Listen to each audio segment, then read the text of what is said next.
I feel like oftentimes people either think of me as a performance artist, now people think of me as a painter. I actually think of myself as an installation artist.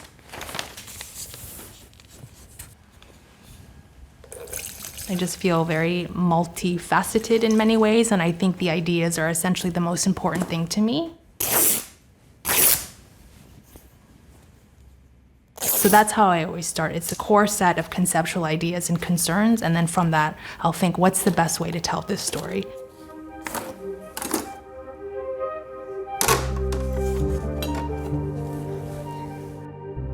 My name is Zadie Xa, and I am a Canadian-Korean artist based in East London.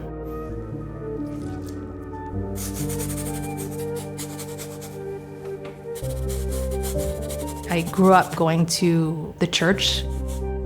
I grew up Catholic, and I think there's a lot of performative aspects when you go to Catholic church. There's a lot of rituals, a lot of step-by-step things that happen. There's costumes, there's kind of ornate performance, grand kind of like narratives being told at the pulpit. And I think the relationship between that, the audience, stained glass windows, illustrated Bibles, I think that actually led me into wanting to be creative. I've only realized now as an adult, which I think is really funny because I'm not religious in that way.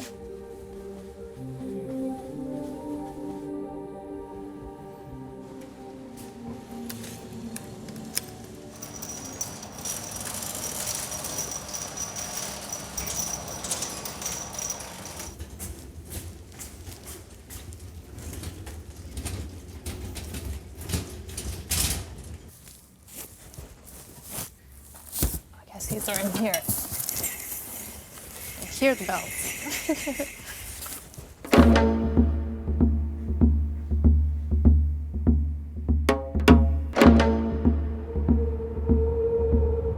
I think folk art is the most exciting thing to look at for me, and the place where I draw the most inspiration, because I feel like it's really the language of our ancestors directly to us. For example, with Korean talchum, which is like a Korean folk mask drama, they call it.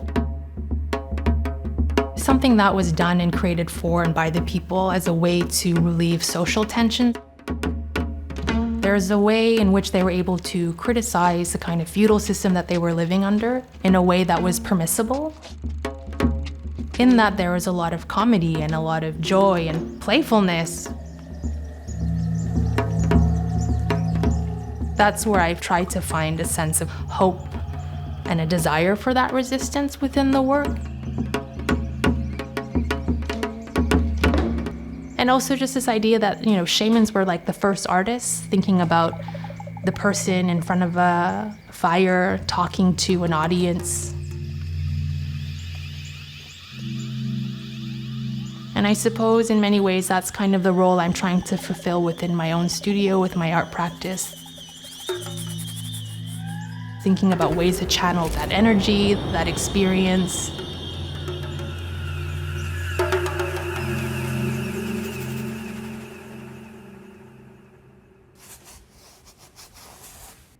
Do you think I should start with the fabric that's being tossed in the air, that's a little bit pink, or do you think I should go on top of the orca? Because if you're working with the transparent, I think it's better to work.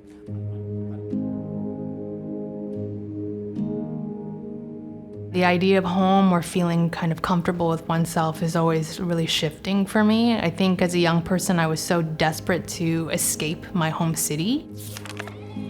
I suppose wanting to do that to find myself without realizing it.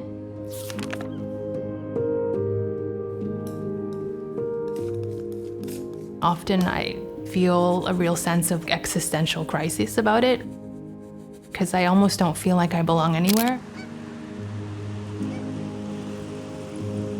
When you move away from your home city and you go back, there are parts of it that obviously change. And you also can feel a sense of an outsider energy, because you're not part of the community as you once were. For me at this point, it's mostly being in the natural landscape in Vancouver or the Pacific Northwest coast.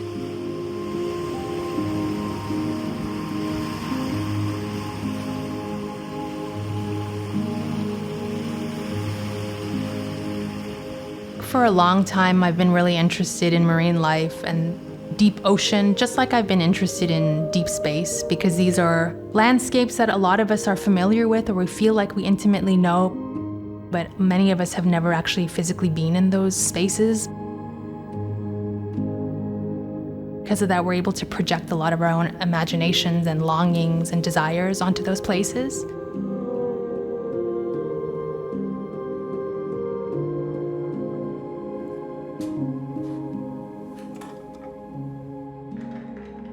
So I grew up with a single mom. She was really open to encouraging me to do whatever I wanted. I feel like I was quite lucky in the sense that she really was open to kind of just encouraging me to try things and just see what I liked and be happy. I also feel like a really intense relationship that I have with my mom in a way that I feel extremely close to her. There was always this unspoken feeling of shame of growing up with a single parent and being in that type of non-nuclear family, which, you know, I think especially growing up in Vancouver, I felt isolated from. Has this all been worth it for me?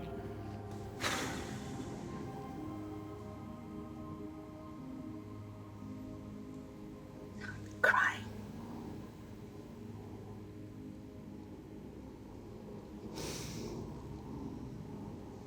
Sorry.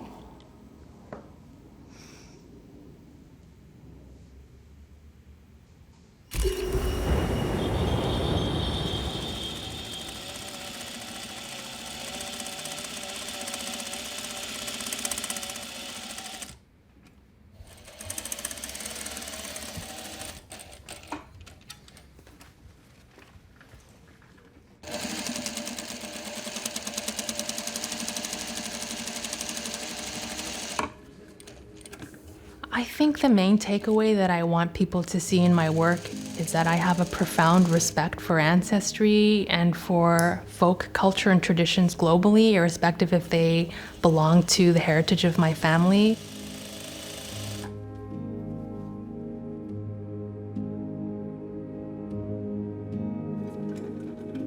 I'm really trying to honor those traditions and have them kind of move forward into the future in different ways that are exciting, and hopefully try to inspire a sense of curiosity that a viewer might have then in their own heritage and their own folk tradition. And obviously that's a really weighty thing. I don't expect people to see that in my work, but I hope that they see that those are where the inspirations lie. And that through me, they're looking at other people that have made work, maybe has otherwise not always been recognized and been, you know, on the margins, as we all like to kind of talk about now, but I do really feel like it's important. I know that word is thrown around a lot, but when thought about with genuine inquiry and love, it's really powerful.